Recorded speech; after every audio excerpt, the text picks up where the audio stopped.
What's going on, guys? Zach here from Doses VT. Happy to bring you another video. So this time around we have the Nintendo Switch Split Pad Pro. So basically all this is two Joy-Cons that are basically like a pro version of like the normal Switch controller. So obviously all you guys know, if you have a Switch, you have a Joy-Con like this. As you can kind of see by the picture, basically the same layout, but it has some other features that are built in. Obviously, at first you can notice it looks like it's better for handheld use over long periods of time. I can tell you, using these on the actual Switch for a long period of time sucks. Your hand starts to cramp. It's just not a good time. So I wanted to find a new grip without buying like basically a plastic back or something to like get the grip. I was like, well, let's just try out some controllers. Maybe those will be better. Then we'll see if they work as like a normal Joy-Con, or if they only work when they're attached to here. Because I didn't see anything off the first go around when I read about them that they could work separately. I just really wanted them to have like the grip, so it's a better experience for playing for a long period of time. But nothing too special about them. They click in like normal Joy-Cons. Everything else is the same. So there's really nothing too crazy about these.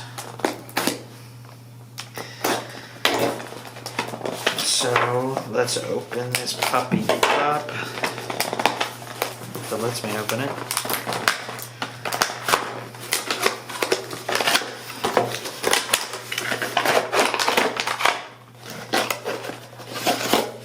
So basically you got your directions, nothing special, then your controllers. So these controllers are a lot beefier, I can tell, but they're super light. Like there's not really much to these. So compared to a normal Joy-Con, obviously the one in my left hand, the one in my right hand, obviously the one I just unboxed. So weight wise, this thing is insanely light compared to this. Like you can feel the weight to this. This one, super light. Then you obviously got the other sides.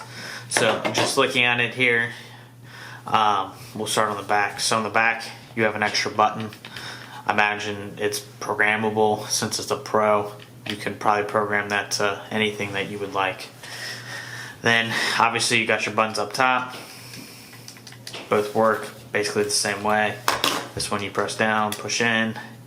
You got your minus button, the little squirrel wheel, D-pad. Then I believe this is your picture button, maybe? Or maybe that's on this one. Okay, picture button, home buttons on this one. Then you got these turbo buttons. I'm assuming that does some type of feature, I don't know, but we'll find out eventually when I start using them to see how well these really work. And then assign, whatever those buttons is, but I'll find out as I use them. And the other side, the same thing. They also have the little buttons here that you press to slide to unlock. Then you got your buttons here to basically assign the controller to the console. So I do have my Switch right here.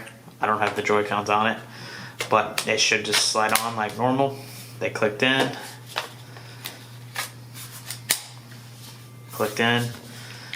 So now technically you got a wider platform, but I can tell you right off the bat, my hands feel a lot more comfortable using something like this than using this. So you're talking from there to here. Now I can tell you right off the bat too, obviously you guys can see, if you have a case for this, like you put your Switch in to carry it places, these controllers are definitely not going to fit in there.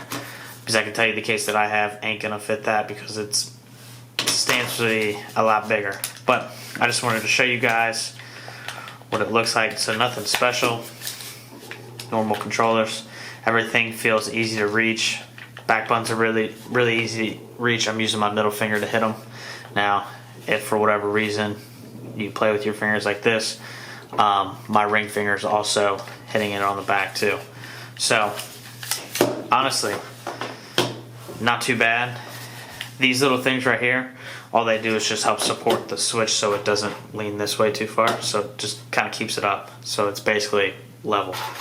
But there you go, guys. I'll let you know in another video if these things actually work or if they're even worth it, because they are cheaper than something like this. If I had to guess, I don't know this, I bet you these probably don't have any type of vibration or feedback to when you're playing, is what I'm guessing. I imagine that's what the weight of this thing is.